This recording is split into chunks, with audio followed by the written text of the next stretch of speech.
Meditar por un momento en la palabra de nuestro Dios. Vamos a abrir nuestras Biblias en la epístola a los Romanos, en el capítulo 12, por favor, versículo 3. Romanos 12, 3.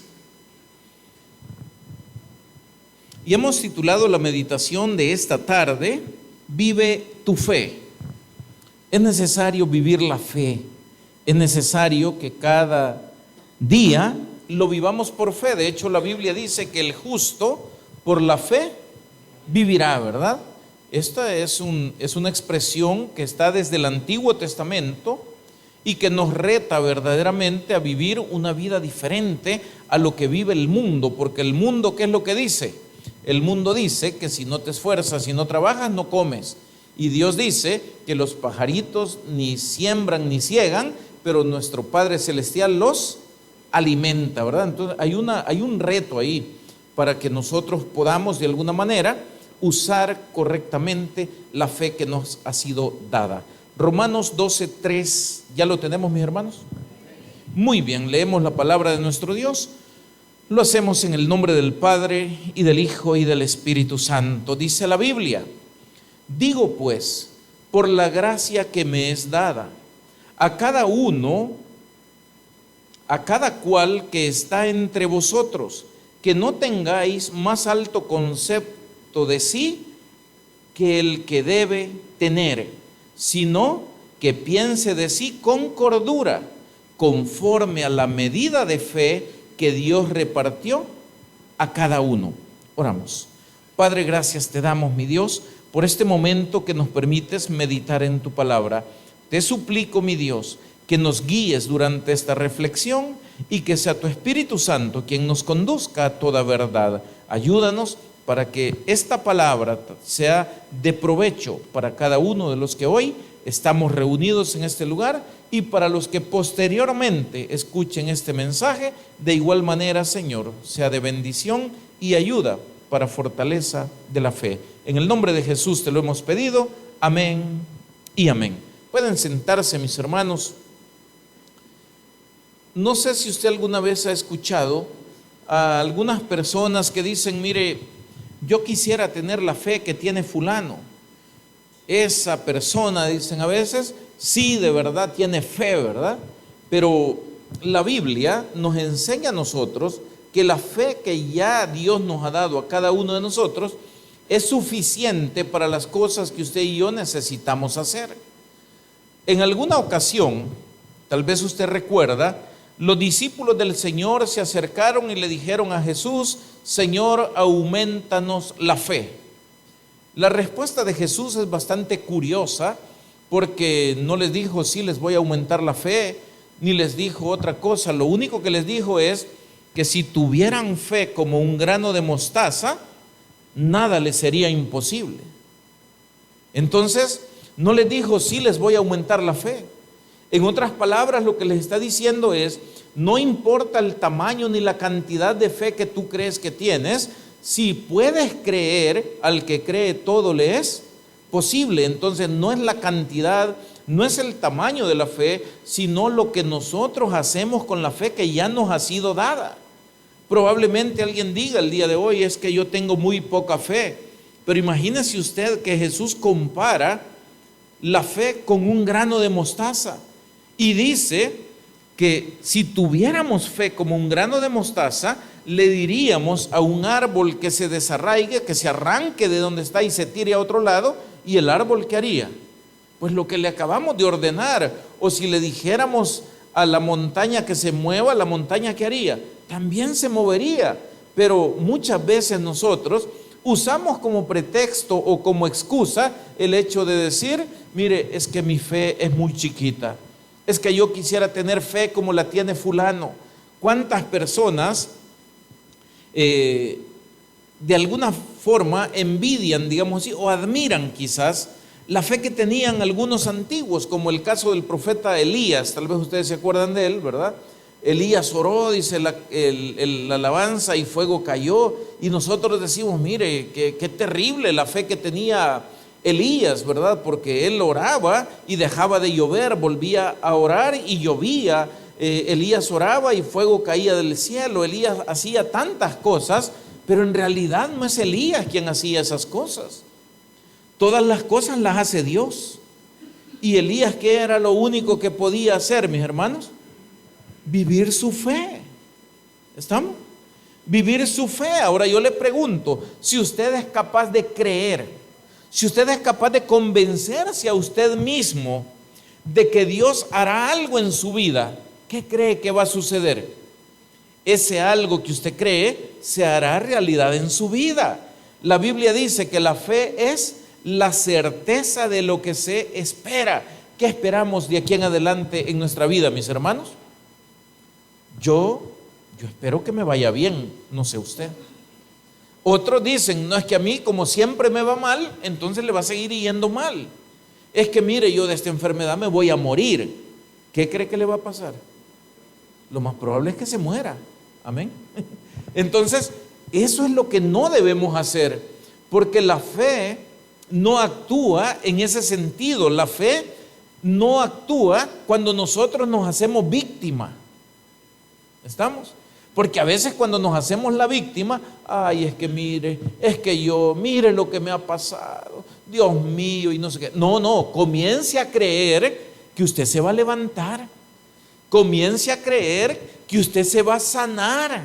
Comience a creer que aquello que lo hizo caer en un momento determinado, usted lo va a poder vencer, usted se va a levantar y va a salir más fortalecido de lo que estaba antes. Amén. Mire, lo que me ha pasado, lo perdí todo. ¿Y cuál es el problema? ¿Es usted la primera persona que lo pierde todo? No. Job lo perdió todo. ¿Y cómo terminó al final? Doblemente bendecido. Ahora yo le pregunto, ¿por qué Job terminó el proceso doblemente bendecido? Porque nunca perdió la fe. ¿Estamos? Entonces, ¿podemos tropezar? Sí, mi hermano. ¿Podemos caer y golpearnos? Claro que sí. Lo que no podemos hacer si vivimos en fe es quedarnos tirados ahí y no levantarnos y seguir adelante. Hoy es un buen día para dejar atrás todos los pretextos y comenzar a vivir la fe que Dios nos ha dado. Hermano, ¿cuántos de los que están aquí ya recibieron a Cristo? Entonces tienen fe. Ya hay una fe en cada uno de nosotros. Esa fe hay que comenzarla a vivir. No me vaya a decir, es que mi fe es muy poquita.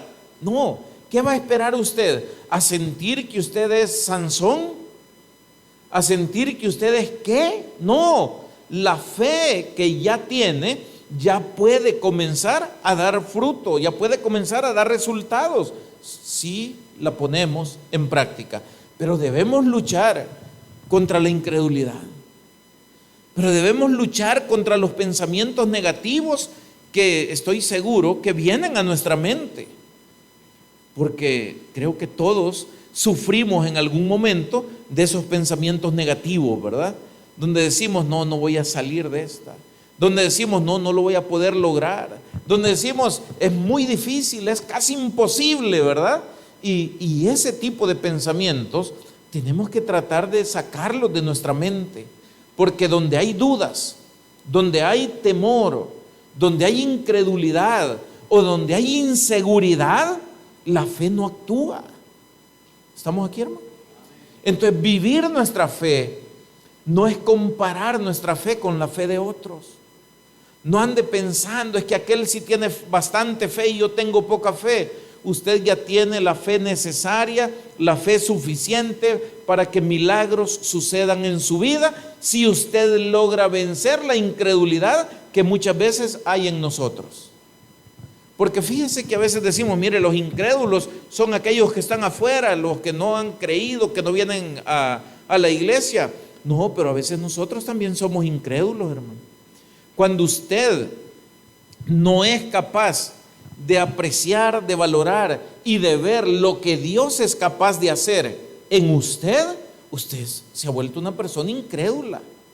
¿Por qué? Porque usted está pensando que Dios tiene limitaciones, porque usted está pensando que Dios no va a poder o no va a querer hacer el milagro que usted necesita.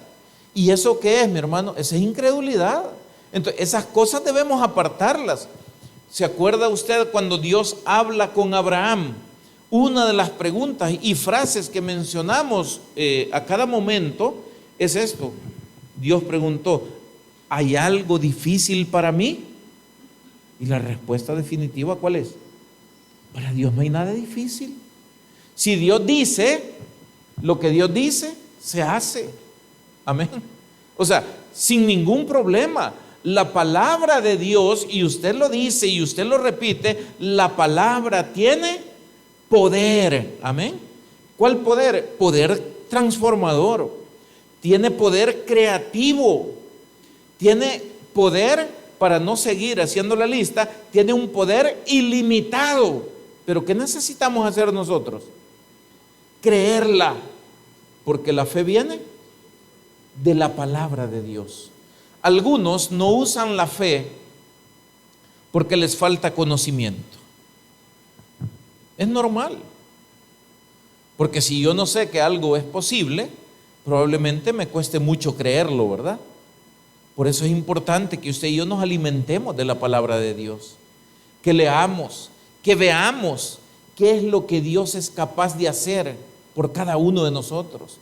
Yo le pregunto al día de hoy, si Dios fue capaz de entregar a Jesucristo, su Hijo, su único Hijo, para que sufriera, para que muriera en una cruz, para darnos salvación a nosotros, ¿no será que Dios está verdaderamente interesado en usted? Si Dios fue capaz de entregar a su propio Hijo, la Biblia lo dice, ¿cómo no nos dará con Él todas las otras cosas? ¿Qué son todas esas otras cosas? Los milagros que usted y yo necesitamos, la guía que necesitamos para no perdernos en los caminos de la vida, la seguridad que necesitamos tener cuando caminamos en caminos tenebrosos, cuando nos sentimos nosotros que la tempestad está a punto de hundirnos. Entonces viene el Señor y nos dice, no temas porque yo estoy contigo. Amén. Entonces, ¿de qué se trata esto?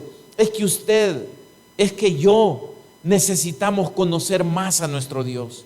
Necesitamos reflexionar sobre las cosas que Dios es capaz de hacer por nosotros. Fíjese la Biblia cómo es rica en este tipo de ejemplos.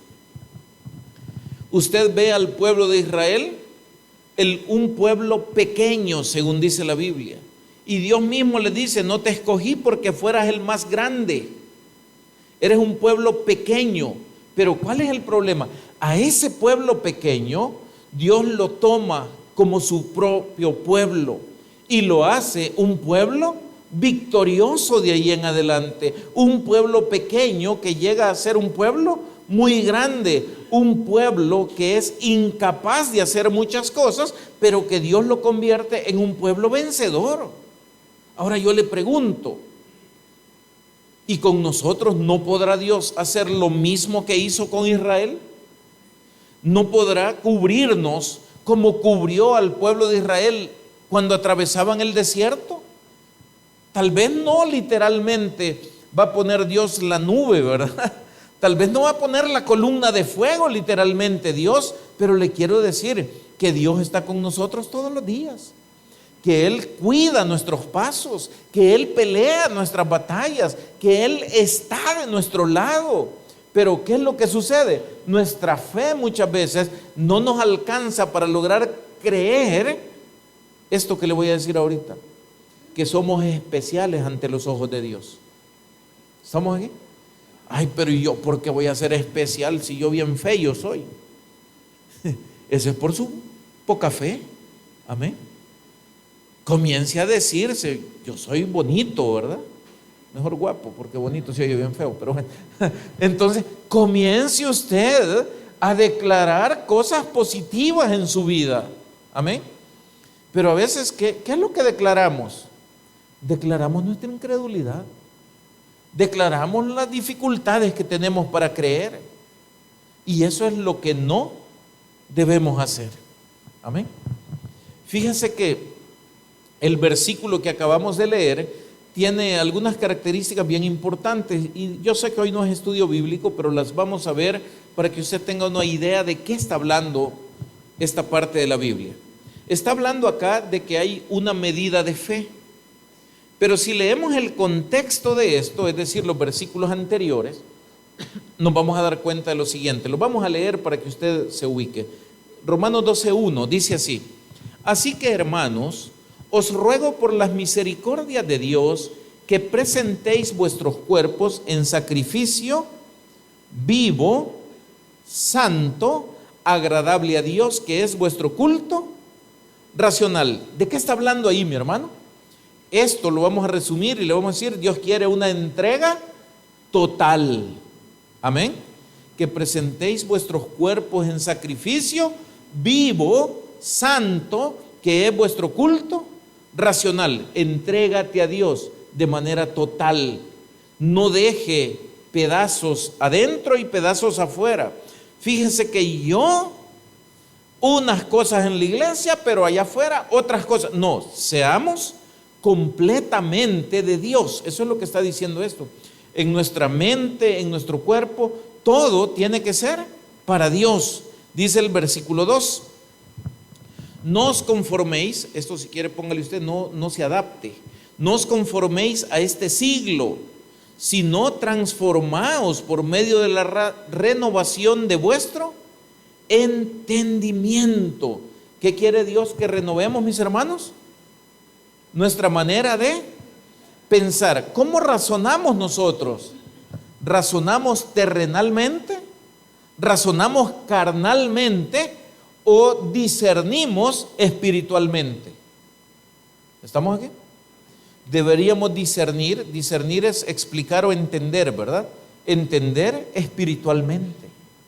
¿Por qué? Porque la sabiduría del mundo no es la misma sabiduría de Dios. Le voy a poner un ejemplo sencillo de esto y aplica justamente a esta fe de la que estamos hablando. ¿Se acuerda usted del Salmo 91?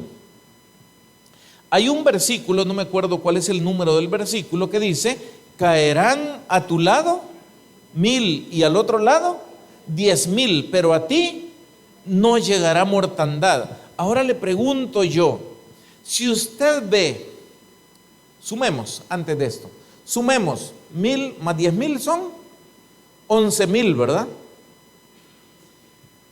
Si usted ve que 11,000 personas fracasan, ¿es capaz de creer usted que usted no? Ese es el reto de la fe.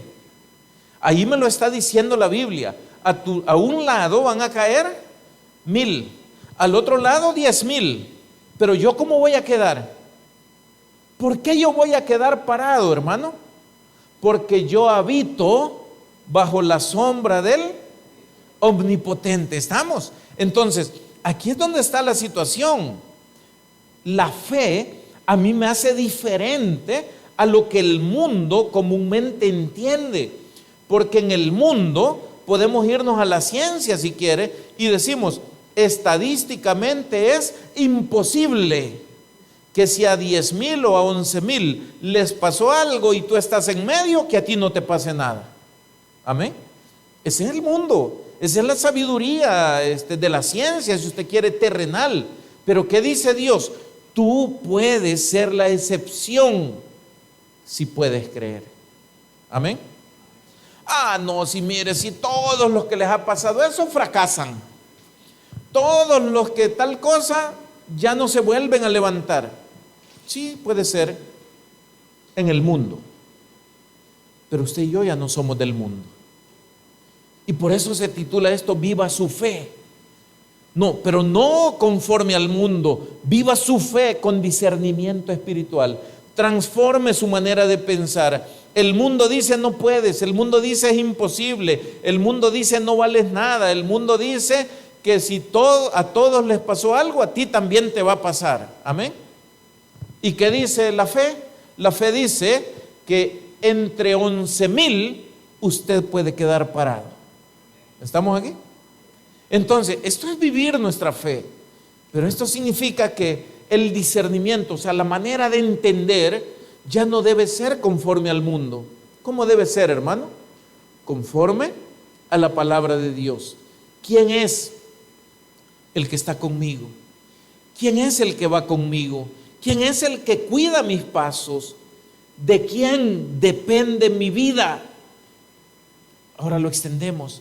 ¿De quién depende mi negocio? ¿De quién depende el éxito que yo pueda tener en la vida? ¿Depende solo de mí? No, depende de Dios. Entonces, ¿qué debo hacer yo? Yo debo depender de Dios. Y cuando yo dependo de Dios, entonces soy victorioso. El apóstol Pablo lo decía en otras palabras y decía, porque cuando soy débil, entonces es que soy fuerte. Es decir, cuando yo pienso que yo no puedo, pero sé que Dios puede en mí, entonces me vuelvo fuerte, me vuelvo imparable. ¿Por qué? Porque el poder de Dios se perfecciona en mi debilidad. ¿Estamos? Entonces no nos sintamos grandes. Tener fe no es para que nos sintamos orgullosos. Tener fe es para que podamos vivir lo sobrenatural de Dios en estas vidas que estamos viviendo ahorita. Para que aquellos obstáculos que hoy tenemos cambien. Y entonces terminemos de leer el versículo.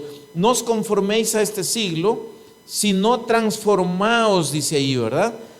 Pero transformaos por medio de la renovación de vuestro entendimiento. Oiga esto, para que comprobéis cuál sea la buena voluntad de Dios, agradable y perfecta. En su Biblia probablemente hay un subtítulo de ahí que dice dones de la gracia, ¿verdad? En algunos probablemente sé. Quiero recordarles que esos subtítulos no son parte de la Biblia. La Biblia originalmente era de corrido totalmente. Quiere decir que esos títulos que están ahí, usted los puede omitir cuando lee. Y entonces leemos ahora el versículo 3, sin olvidar lo que acabamos de leer del 1 y 2. Y dice así, digo pues, por la gracia que me es dada, a cada cual que está entre vosotros, que no tenga más alto concepto de sí que el que debe tener. ¿Qué es esto, mi hermano? ¿Cómo se llama esto? Esto se llama humildad. Lo que le están diciendo, mire, no se la pique, hombre. Allá en 1 Corintios dice, hey, miren, si lo vil del mundo es lo que escogió Dios. Miren que entre vosotros no hay muchos sabios. ¿Se acuerda usted? Y no es que yo se lo quiera decir a usted, es la Biblia la que dice esto. Pero ¿qué nos dice después? Que lo vil del mundo escogió Dios para avergonzar a lo fuerte. Lo menospreciado para avergonzar a lo que parecía de mucho valor. ¿Estamos aquí? ¿Cuál es la diferencia? Lo que para el mundo puede ser grande, no es tan grande cuando nosotros logramos vivir la fe que tenemos en nuestro Dios. ¿Sabe por qué? Porque no hay nada más grande que Dios. Dice entonces la Biblia, sino que piense de sí con cordura. ¿Qué es pensar con cordura, hermano? No se dispare, pues, o sea, alguien dice, se le disparó el dado, ¿verdad? ¿Qué le pasó? Se enloqueció, comenzó a hacer cosas incoherentes. No, aquí está diciendo, piense de sí mismo, porque no está diciendo de los demás, piense de sí mismo con cordura. Amén. ¿Quiénes somos nosotros? Ay, viera, yo soy el más pobre de los pobres. Piense de sí con cordura. ¿Qué nos dijo Dios? Que Jesús se hizo pobre para que nosotros fuéramos ricos. Amén. Entonces, ¿ve cómo debemos transformar nuestro entendimiento? Si no cambia nuestro entendimiento, si no cambia nuestra manera de entender la vida cristiana, vamos a vivir una vida cristiana mediocre. Amén. Pudiendo tener mucho, vamos a tener poco. Pudiendo vencer, vamos a perder. Pudiendo hacer cosas grandes, nos vamos a quedar con las pequeñas. Teniendo un banquete servido, nos vamos a conformar con las migajas. ¿Estamos aquí? ¿Por qué puede pasar eso? Porque no estamos pensando con cordura. Porque no nos hemos dado cuenta, y se lo voy a repetir, que para Dios nosotros somos especiales. Óigame, ¿cuánto vale su salvación. Los que hemos recibido a Cristo, hemos nacido de nuevo. Quiere decir que hemos sido lavados con la sangre de Cristo y el Espíritu Santo de Dios, como tesoro en odres viejos o de barro, ha venido a habitar en nosotros, de tal manera que valemos la sangre de Cristo y tenemos el tesoro del Espíritu Santo en nosotros. Y todavía así podemos nosotros pensar, a ver si Dios quiere, ¿verdad? A ver si Dios me oye. Mi hermano, le voy a decir así, son bayuncada. Dios nos ama. De tal manera que no logramos ni siquiera entender el amor de Dios. Dice la Biblia que el amor de Dios sobrepasa nuestro entendimiento. Es tan grande el amor de Dios, el amor que Dios nos ha dado, que de verdad a nosotros nos cuesta poderlo entender. Pero si pensamos con cordura, entonces vamos a decir, mire, humanamente yo podré ser lo peor que usted quiera, el más débil, el menos apto para muchas cosas, pero en las manos de Dios la historia es totalmente diferente. Y usted y yo estamos en las manos de Dios. Así es que a vivir la fe no significa vivir de ilusiones, significa vivir en acción. Ahora vamos a ver aquí algo que a mí me llamó la atención y lo anoté por acá. Entonces, el versículo 1 que acabamos de leer nos dice que debemos tener una entrega total hacia Dios. Amén.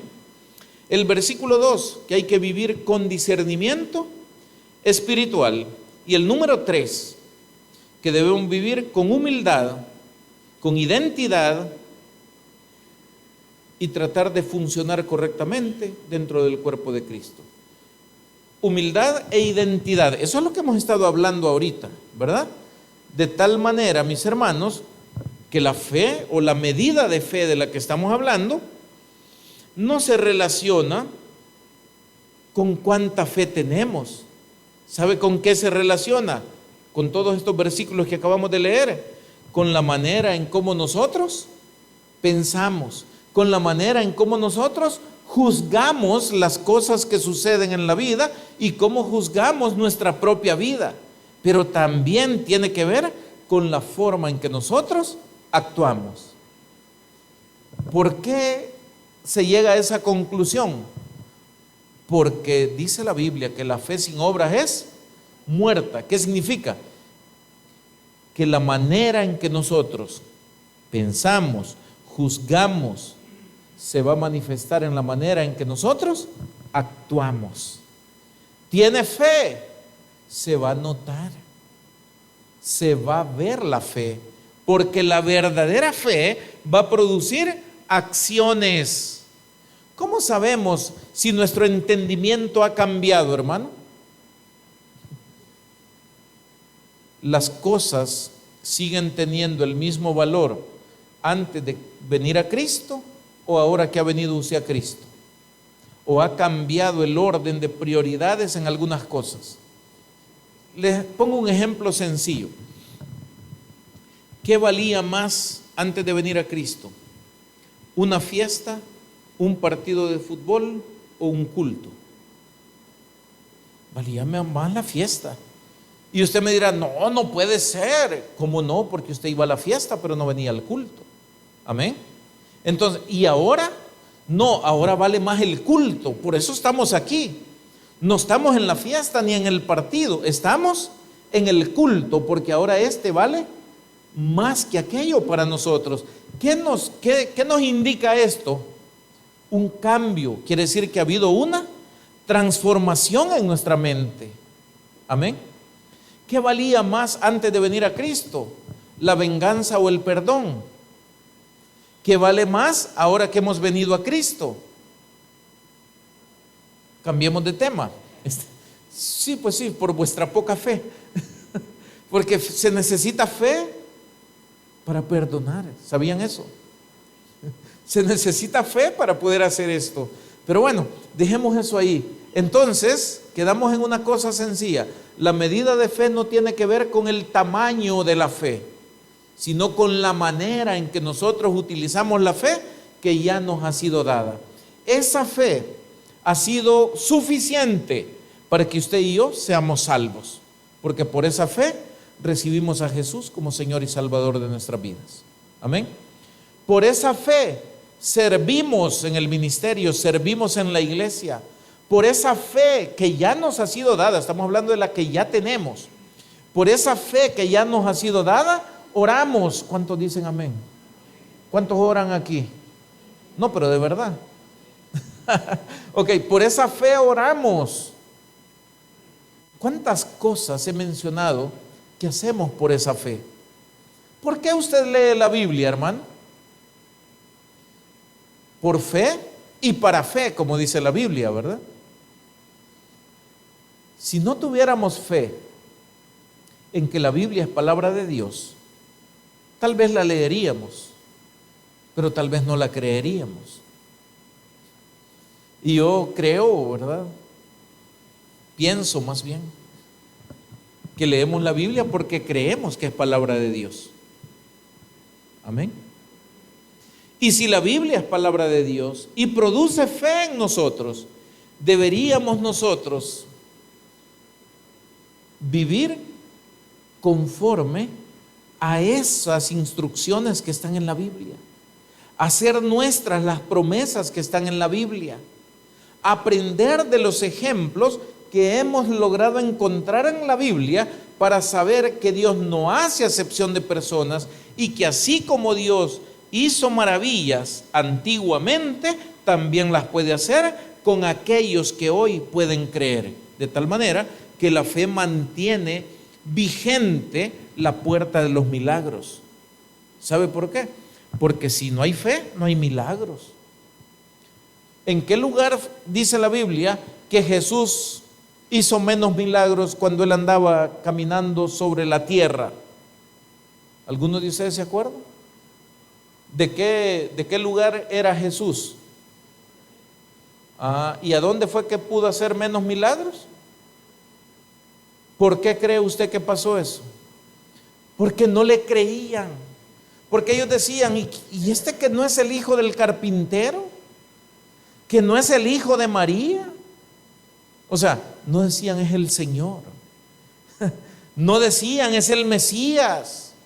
Entonces no había tanta fe. Y como no había tanta fe, no habían milagros. Y entonces la Biblia dice que ahí hizo pocos milagros. Pero fue a otras regiones y multitudes lo seguían. Y tal vez usted se acuerda de estos relatos cuando dice que multitudes lo seguían y todos los que llegaban con enfermedades eran curados. Amén. Entonces, pero ¿cuál es la diferencia? Nadie es profeta en su propia casa, ¿verdad? Entonces, como que en su propia casa no le creían mucho. Los hermanos en carne de Jesús, es decir, los otros hijos de María, ¿sabe hasta cuándo creyeron que Jesús verdaderamente era el Hijo de Dios? Hasta que resucitó. Pero mientras él vivió con ellos, a pesar de ver lo que Jesús hacía, la sabiduría con la que Jesús se desenvolvía y todo este tipo de cosas, había tanta dureza en ellos y tanto prejuicio como a veces hay en nosotros con nuestra propia gente, que les costó mucho poder creer que Jesús era el Hijo de Dios. Claro, cuando resucitó, evidentemente creyeron, ¿verdad? Pero antes no sucedió. ¿Sabe que situaciones similares a esas se dan también en las iglesias? Alguien viene y predica. Y muchas veces decimos, qué excelente predicación, mire qué enseñanza más bonita. Y es lo que se les ha estado repitiendo toda la vida, pero se los dijo otra persona que no era del círculo de nosotros, y entonces aquella palabra se escucha más que la que usted puede escuchar todos los días, aunque sea la misma. Eso no pasa en esta iglesia, eso pasa en todas las iglesias. ¿Sabe usted que a veces allá en Ilopango, a veces nos ponemos a reír de esa situación? Porque cuando hay campañas, por ejemplo, que duran una semana, donde todos los días hay un predicador distinto, De repente se comienzan a llevar predicadores de otras iglesias, o sea, normalmente tabernáculo, ¿verdad? Pero predicadores distintos a los que normalmente estamos ahí. Y decimos, mira, eso es lo que predicaron tal día, sí, eso es lo de tal día. O sea, todos los temas han sido predicados, pero la reacción de las personas no es la misma. ¿Por qué? Porque lo está diciendo otra gente. Porque nadie es profeta en su propia tierra.